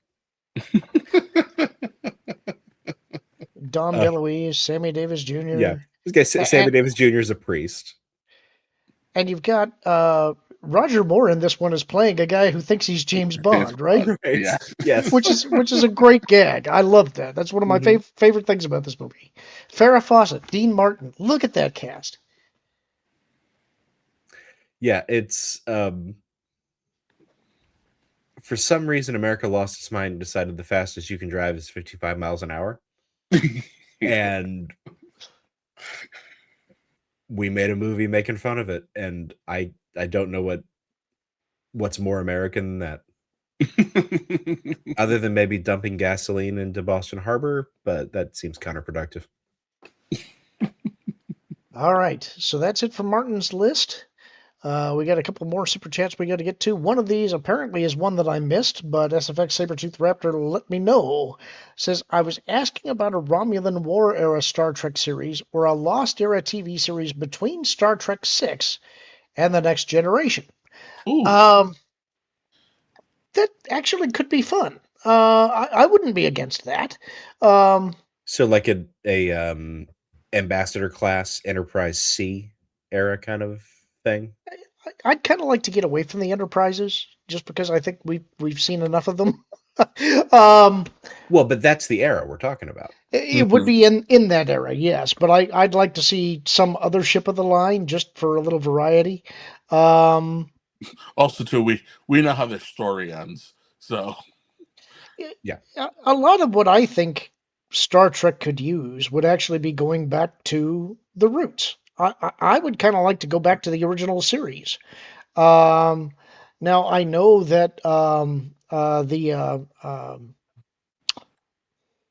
trying to remember the continuation series that got shut down. Was that the Star Trek Continues? yes, Star Trek continues. They tried to finish out the series the way they thought it should be done, and leading up to the motion picture. And I feel like that is the way it should go. And part of the reason that I would like to see you going back to the original series era is because I think that the stories then were a lot more cerebral. I think they were a lot more high concept science fiction, hard sci-fi, as opposed to, and not always. You had your silly episodes, there was some of that, but you also had some things that were great moral questions and not necessarily just the social stuff. Not to say that you have to avoid the social stuff. They had some great social commentary in Star Trek too, but I think that we've lost some of the hard-hitting science fiction ethical questions and instead devolved into a lot of technobabble. And Well, I'd like, go ahead. I think at the heart of it, especially what the Kurtzman era did not understand is that every episode, every movie, it's always a morality question. It's whether and sometimes it's wrapped in the technobabble, but there's a morality question. And if they are addressing a social issue, they're not doing it as a mechanism to beat you over the head with. It's part of the it's part of the yeah. It's like it's part of the question, and I also That's the key. They're asking a question. They're not beating you over the head with an answer. again I'll even give Next Gen some credit. Next Gen, every once in a blue moon, played devil's advocate. You see a lot more of that in DS9, where they will ask a question, and you're like, I don't actually know who the good guy is supposed to be, if anybody is actually a good guy in this scenario. Right. But every once in a blue moon, they would play devil's advocate, and it would force people to think about things in a way that they don't think about things like anymore. And sometimes though, Next Gen really fumbled the ball like Drumhead, where the solution is clearly get rid of the guy who lied on his application because that's a crime. Yes. Or Measure of a Man, where really the best solution would have been for Riker to come up with some clever workaround so that Data can stay on the bridge, instead of giving a definitive answer, yes, Data is a person. I've also thought that should have come back to bite him later when Data gets the emotion chip, and now thinking about that former event, now he is mad at Riker. So for years they had a fine working relationship because he had no emotions. But now that he does have emotions, he's like, what was that about? I would say I thought Voyager did a very good job of revisiting that. With the Doctor. And the Doctor writes, I know Lorn was like, oh God, but the Doctor discovers that he has a talent for writing essentially holonovels, and towards the end they get the ability to transmit data back to the Alpha Quadrant, and he sells the rights to the story, but when he asks for the it's very salacious and it's very misinterpreted. And the guy he sells it to decides to sell the story anyway because you're not a real person, so none of these laws apply to you. And and they duke it out in court, and they find a very clever workaround where they go, we're not even remotely prepared to try to address if you are an actual living being, but but because this is your work and you are kind of sort of saying to you, we're gonna allow you some protections. And it was one of those that posed a pretty cool, ethical question, and they're like, we're not ready to dive into this yet. Now, Right, I so- I didn't use data as the framework. I think they actually tried to get Brent Spiner for the episode. That actually leads to an interesting question about today, which is what great Star Trek always does. Now that we actually are dealing with large language models and AI, what do we think the first case of an AI trying to bring a suit is going to be? an engineer tried to bring a case for an AI to get it listed as the creator itself, and the courts ruled that no, it's just combining words. You can be the creator, but it can't be listed as the writer. Eventually, though, Mm-hmm. there will be a case brought to trial. You mark my words. It will, Somebody's. yeah. So, what do we think it's Somebody going did to it for be? a tree. Right, the tree that owns itself. Interesting story, by the way, if you guys ever want to look that up. But what do we think it'll be? Because eventually there will be an AI Mm-hmm. that's going to Insist act. it's Yeah. I mean, I don't know what it is. I know that some of these models do insist they're so like when you use ChatGPT, it will include itself in humanity. It'll say things like when we as people do whatever, like, hold on, you ain't people.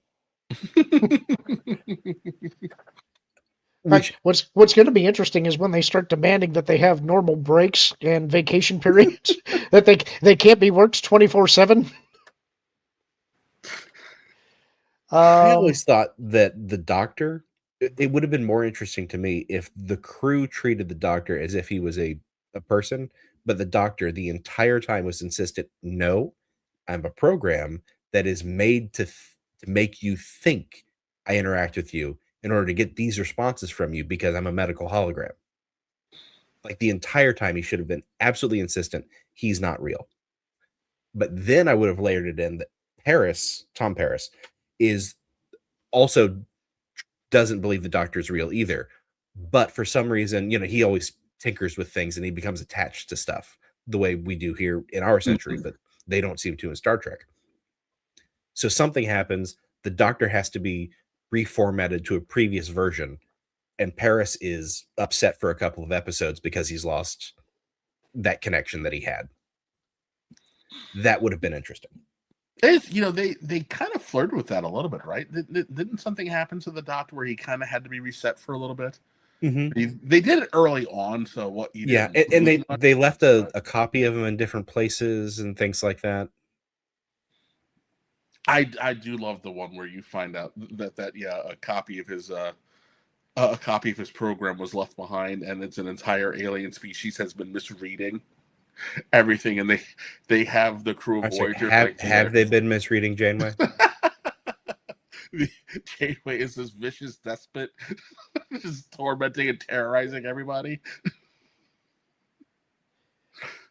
So next up, we got Clay Napier for $1.99. Time Bandits. No, it's pure evil. Terry is the best. Spring 91 Bear for 2 says 1982. Can't wait to see it. And Clay Napier again for $1.99 says the Romulan War was NX1 Enterprise era.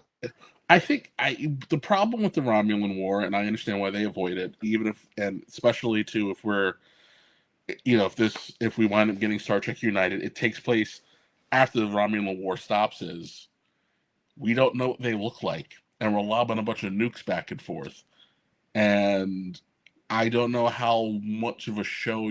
I think you can get a great movie out of it. I think you get a fantastic submarine, an old school World War II submarine thriller out of it. but an entire series driven by the Romulan War, I think that is I think I that's think you can do it. All right. So, and we're sidetracking a little too much on Star Trek, Oh, but sorry. no, it's fine. It's a good discussion. What if we went back even farther? What if instead we did the eugenics wars? See, well, so I go where Enterprise went wrong was they didn't give people what they actually wanted, because people wanted a Sulu show. If you were going to go backwards, they wanted a Sulu show. Oh my! they wanted to kind of see what the world was like post Undiscovered Country, but with a tether to the original crew, because you had Sulu and I guess what she was Commander Rand at that point. But then people also kind of want to see things like what was Earth like during World War III / the eugenics war. And I think if you were going to do it, that's probably someplace that they could have gone to. In all honesty, although I still think he would have screwed it up, I think if Kurtzman had tried to do the eugenics war, it probably would have been something he wouldn't have botched as horribly. Because he could have done a bunch of modern day gobbledygook and it would have worked for the time.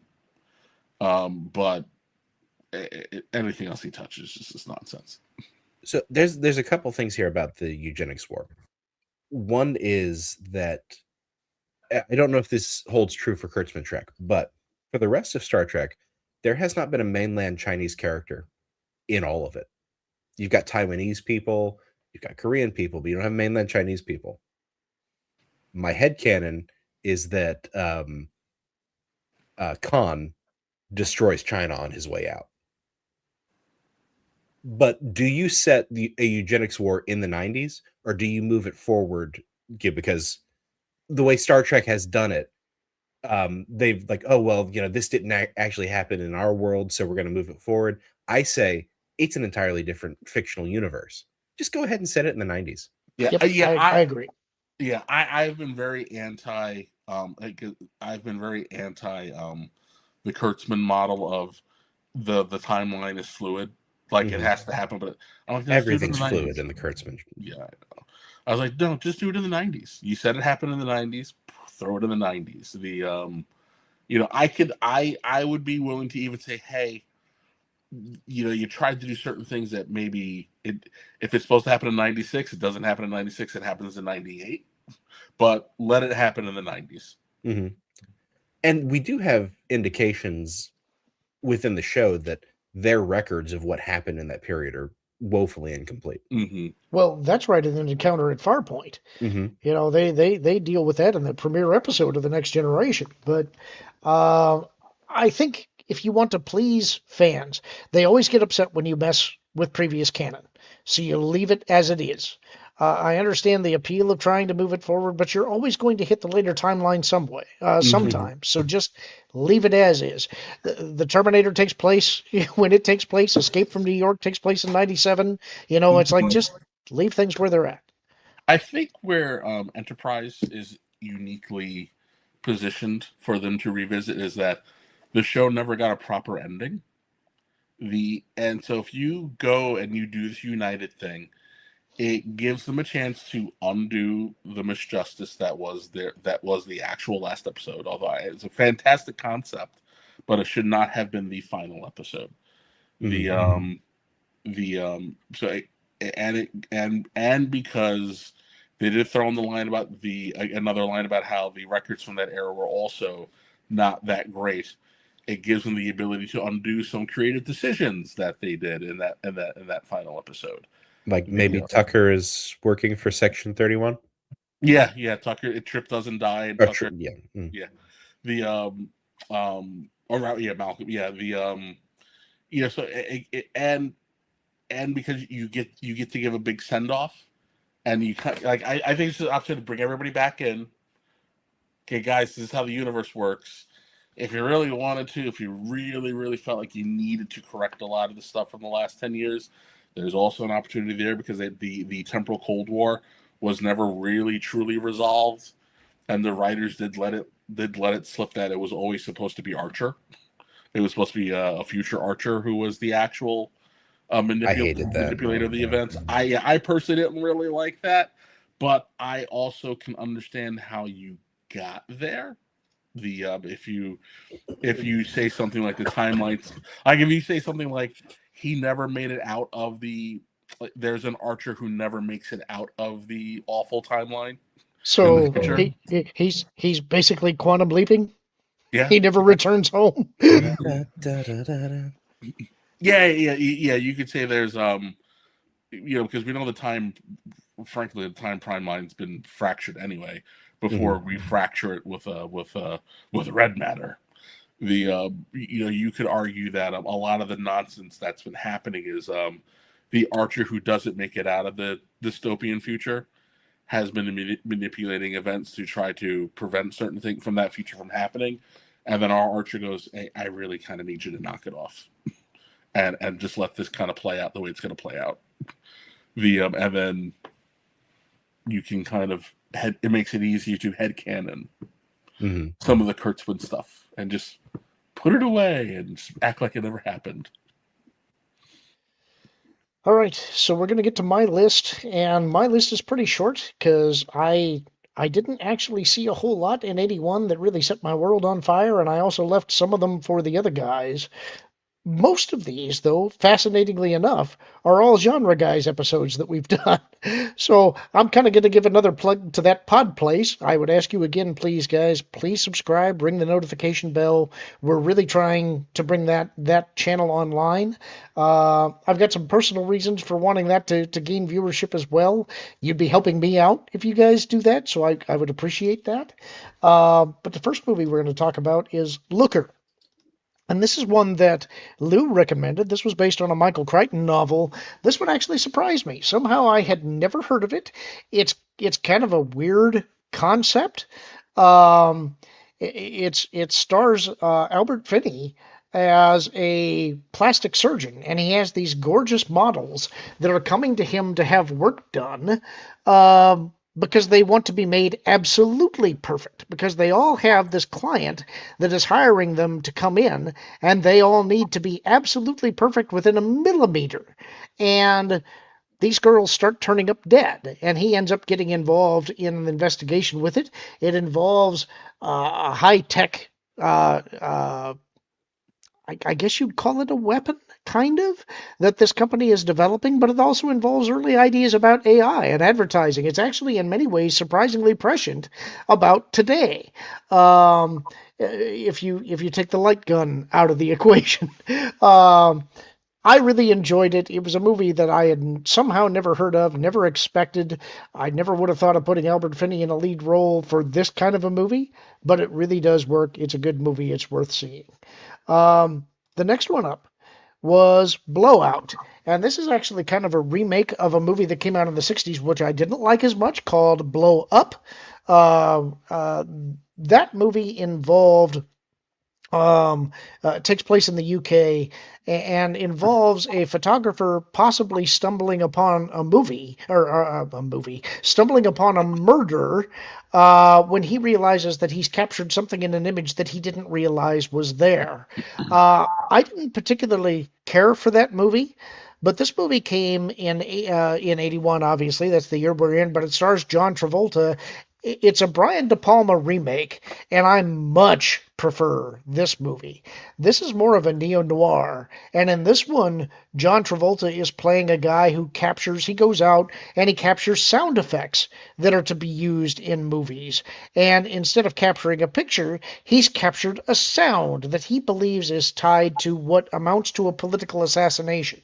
And he's trying to filter out these sounds to interpret what happened and match them up to video and get somebody to believe him that what appears to be an accident was actually an assassination. And in doing so, he actually attracts the attention of the assassin, which in this case was John Lithgow. Much better movie, in my opinion. Very much worth a watch. Wholeheartedly recommend that one. Next one is Escape from New York.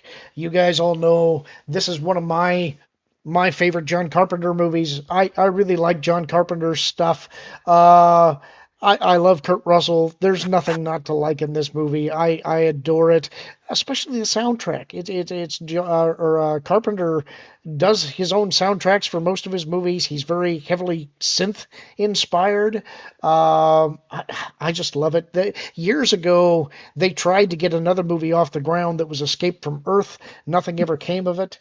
There was a time when they were actually going to do a first-person shooter that was just called Escape, and the company that was making it, I think, fell through. It never got made, and I've always thought it was a tragedy that outside of some boom comic books, we never continued the story beyond Escape from LA, and I think that's a tragedy. There was a Guy Pearce movie that is a total Snake Plissken ripoff, where Oh yes, he goes to a space station to rescue the president's daughter. It's a space prison. You know what it's called? I am blanking on it, hold on. but it looks like Kevin's looking it up right now. Yeah, I may want to check think that out. I think it's in my Tubi.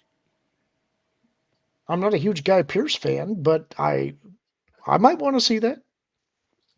And yes, Nancy Allen is great eye candy in that movie. That's true. All of these so far have all been on the Genre Guys. This next one is also on the Genre Guys. Lockout. Okay, I'll Yep. check it out. Yeah, that's it. And he saves Maggie Grace, who is yet again playing a teenager in her 30s. This next one up is also a Genre Guys episode, and it's actually going to be releasing on this pod place on Sunday, so keep your eyes open for it. It's The Great Muppet Caper. And this was a fun one that we did. We actually had Steve come in and comment on this movie with us. It's not as good as I remembered it. I loved this movie as a kid, and I think a lot of it was because I really liked Charles Grodin in this movie. As a kid, I didn't quite know what to make of Charles Grodin because he always played this cantankerous, gruff kind of a guy, and I was never quite sure if he was really serious, if the guy was just a jerk. When you get older, you realize no, he's just really good at playing one. But there's scenes in this one where he's got this ridiculous singing number with Miss Piggy, and it slays me. I love the Muppet movies. I have a fondness for the Muppets that I remember watching the Muppet Show when I was a kid, and I wish that we could recapture that lightning in a bottle again. It's a tragedy that Henson died so early, but it's well worth going back and watching his stuff. And this is a good one too. I don't think it gets talked. Go ahead. There's a scene between the Faulties of Faulty Towers. That is just it's this dinner scene of this upper class British couple. It's hilarious that I didn't get half the jokes as a kid, but as an adult going back and watching it, you realize she hasn't been out of the house in like 25 years or something like that. Yep. Yeah. So I think it's well worth a watch. Again, I don't think it's as good as the Muppet movie, but it's still pretty good and worth your time. Next one up, again, a Genre Guys movie, Excalibur. And I saw a bunch of you saying this one needed to be on somebody's list. I'm happy to say it's on mine. Somehow I hadn't seen this one until we did the Genre Guys episode. I'd always wanted to. I think so far this is my favorite interpretation of the Arthurian legend. It is a little over the top. It is a little glam, but for the time period that it's in, it really is good, and I quite liked it. I heartily recommend it to everybody. Has some excellent fight scenes, has a cast that is just stellar. So Again, many lens flares. yes, lens flares, very, very shiny armor. but it's kind of an inspired movie and worth your time. Everybody's going to know what my final one is. Ironically, this is the one that we haven't done for the Genre Guys. Raiders of the Lost Ark. This has got to be my number. This has got to be my number one. It may be my number one movie of all time. That spot is equally occupied by Temple of Doom and Empire Strikes Back. They are my three favorite movies of all time, and it varies based on the day how I feel about each one.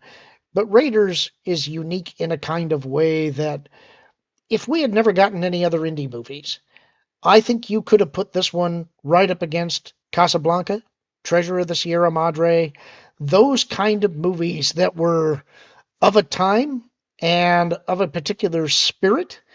And I think it still would have stood the test of time if it never got any sequels. It is, I think, the most serious of the indie movies. It is the one that is the most grounded. But I don't think that my definition of a perfect movie is a movie that you could not add or remove a frame from it and improve it in any way. And I hold that that is true for Raiders of the Lost Ark. I don't think that there is any way the movie could be improved. It is perfect in its own form. Uh, Have you seen I, Soderbergh's recut of it? no, I have heard that I think that. Are you talking about the black and white cut? Yeah, but he also changes the music around. My understanding is it's sort of an experiment for him to analyze Spielberg's blocking. I watched a YouTube video of him talking about it. I didn't realize that he'd redone the music, but I did know that he did it in black and white. And I would like to see his cut, but I haven't. I'll send it your way. It's on his website. Oh, you've got it. Okay, yeah, definitely. I'll give it a watch. Just to close it out, this is a movie that I think, again, I don't think that there is a way to improve it. And also, everybody was perfectly cast. And one of the performances that I think doesn't get enough attention, although he does in Last Crusade, is Denholm Elliott as Marcus. And the reason that I say that is that I actually take a little bit of offense to what they did with Marcus in The Last Crusade, because they made him a comedic character. And he was not that in Raiders of the Lost Ark. In Raiders of the Lost Ark, he was a mentor figure to Indy. And the thing that I always take from his performance in that movie is he's the one that warns Indy about the Ark. He's the one that tells him maybe man isn't meant to go after this thing. Death has always followed it. And he also says at the start of that scene that if he was a younger man, he would have gone after it himself. And that tells me Marcus also used to be a field guy. And that's a side of him we never got to explore. And so making him into this figure who couldn't figure out how to read a map in Last Crusade never sat right with me. But I understand the reason they did it. It's because he's up against Sean Connery. And Sean needed to be the center of that. He had to become the comic relief. But I feel like they damaged his character with that. I actually like that in the computer game that came out last year, the Great Circle. I felt they actually repaired Marcus a little bit in the opening to that game. He became again that kind of a mentor figure to Indy, and I'm glad they did that. So, anyway, that was it for my list. We do have a couple of super chats to get to before we close it out for the night. The first one is again from Clay Napier for $1.99. The Klingon-Romulan War was Enterprise C era. And another one using his member chat for 10 months. The Klingon-Romulan could bring back Michael Dorn. And that's another series that they tried for a long time to get off the ground, was a Worf series with him as a captain. Well, Kevin, they could you've got do thoughts. With the Klingon-Romulan War. Michael Dorn played his own grandfather in the movie. In The Undiscovered Country, yep. So he could do that. Kevin, you were shaking your head. What were your thoughts? Oh no! I was irritated that they never did the Worf show. They instead chose to go the Kurtzman route, and it's like it's just one of those. Star Trek fans are very forgiving when you make a misstep, because it's impossible to just just get it right every single time. But as long as you get it right more than you get it wrong, you're always going to be forgiven. Which is also why I'm like, I think this Kurtzman debacle is just its own special pocket. We all understand what he was trying to do at the end with the using Strange New Worlds as a bridge to replace the original series. Hopefully, I think it's finally over now. Our long national nightmare is over. Yes. It's morning again. It's morning again in the universe.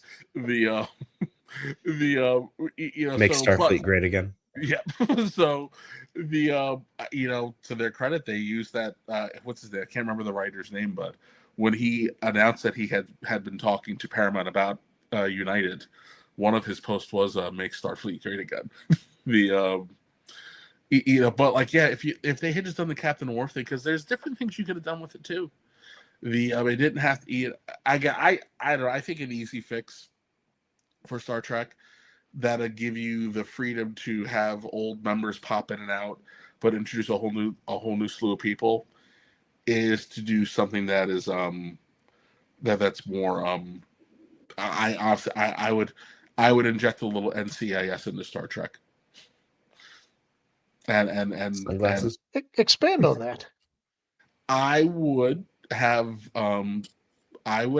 Starfleet security investigators going from station to station, just solving basic crime, alien related crimes, and then work into a bigger story. But like you could do things where, hey, this weird thing happened at this space station here, and now Commandant LaForge is here, and we need to make sure that he's okay. And You need to bring in Data in his Sherlock garb. you just bounce around and you kind of reestablish. You reestablish like, hey, space is actually really pretty big, and there's a lot of there are a lot of different things going on, and you could kind of be like, hey, again, quick little cameos with things in the background. Be like, hey, this person was promoted to the rank of admiral, stuff like that. Right. And no more to the JJ 2 minutes to Vulcan from Earth kind of nonsense. Yeah. And you just keep it grounded, and you can go back to the original series in the sense that it's high stakes adventure, but there's a lot of thought into what happened here. But because it's the crime of the week, you also get to move on, and then eventually you inject your overarching story, but it lets you play in space, and you get to kind of go, hey, these guys do have limited resources, and they have to get in and out, and there's a clock that's ticking, and because there's a bad guy who's got to get caught, you're going to have your 3 seconds of action, and it can be procedural, and then you go home, and then it gives you time to figure out what we're going to be doing to tell the story going forward. When are we going to get back onto a ship that's just kind of out there, in space? Okay. What does space look like? I would take that as a stopgap show just to keep it alive. But I think Star Trek needs to be a military procedural show. I'm going to see your CSI and alter it to Law and Order, because I want to see both the apprehending the perps and then the legal drama for their defense and prosecution. Well, again, I'm saying more NCIS. Keep it military grounded. You're investigating military related crimes. However, yes, because everybody likes to pretend, but the Starfleet is a military organization that just happens to do a lot of science. Our military does too. So like if we're you could be on a base and you could have all these civilians running around, and something happened to this young ensign, and we need to figure out what happened. And it's, again, I think there's just a lot more room that you can play with that will allow you to restore the luster and fix a lot of the damage, but also, again, it's your bridge show where it give you the ability to say goodbye to the old with lots of fun but purposeful cameos, and then establish the new direction. And then finally, once you got figured out, we got to boldly go again. I'd like an episode where they figure out why all these admirals go evil. Yes. Why are there so many badmirals? Power corrupts, and absolute power corrupts absolutely. Well, yeah, but they're in a bureaucracy. Oh, that makes it better. Yeah. Come on now. and then I say also readdress the bug body snatchers from the first season. Yes. We do have one. One they never actually got rid of them. They just kind of laid low because they're like, oh, I don't want to deal with the board. We do have one super chat to get to before we close it out from Bruce Newhouse for $4.99. Star Trek fans want to see effort at continuity, not intentional destruction of it. And I would add Star Wars fans as well. And you're absolutely right. That's what makes fan bases who are loyal. That's what is required to build that generational interest into a show. When you start discarding that, when you start pretending that none of it matters and the author can change it at will because that's what he wants to do, that's when you destroy any of the stakes. And that's what causes all of these problems with dying and deteriorating franchises. Anyway, that's where we're going to leave it off for tonight. Thank you all of us for joining us tonight. Hope you enjoyed it. We'll be back again here on next Tuesday. Do you guys have anything to pitch before we go out for the night? No, just the Lost Guys episodes. You've been pitching That Park Place and T3PO. You can find us in those places. On That Park Place, we're a members exclusive. T3PO a couple months later will show up as available to everybody. You know, go over there, hit the subscribe button, check us out. Kevin?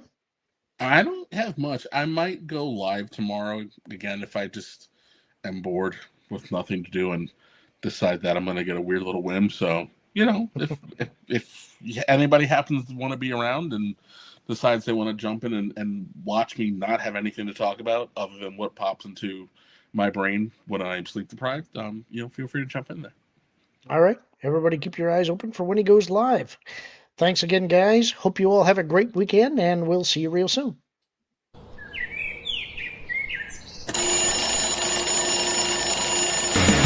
bell rings every morning. It's off to school and work. Waiting for some fun while my boss acts like a jerk. Pro show afternoons. Midnight sketch can't come too soon. The afternoon and sketch can't come too soon. But at night I'm filled with dread.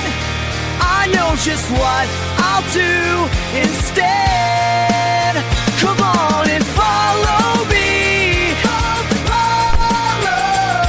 It's time you see for Lorn and Apollo.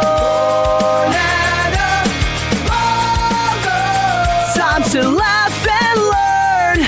Come feel the burn of what the fandom was. What random fun doesn't escape. Isn't it great? Late night with Lorn and Apollo.